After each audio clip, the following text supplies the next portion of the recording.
আজ বিকেলবেলা বসে বসে দোলায় বসে বসে ভাবছিলাম দিনটা কাটছেই না, কি করা যায়, ভালোই লাগছে না।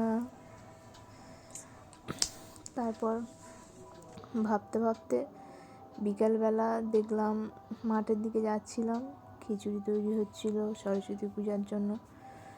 আর পিছনে একটা সরস্বতী ঠাকুর দেখালাম, ওটাতে আজকের বিসর্জন।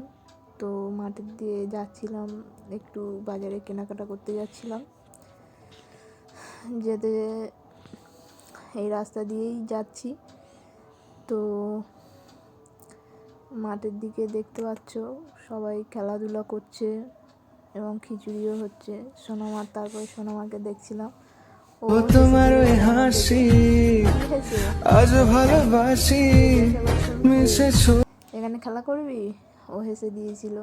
তারপরে যাচ্ছিলাম, যেতে যেতে দুজনে ওকে গল্প করছিলাম, ওর সাথে দুজনে যাচ্ছিলাম হাঁটতে হাঁটতে, হাঁটতে হাঁটতে যাচ্ছিলাম।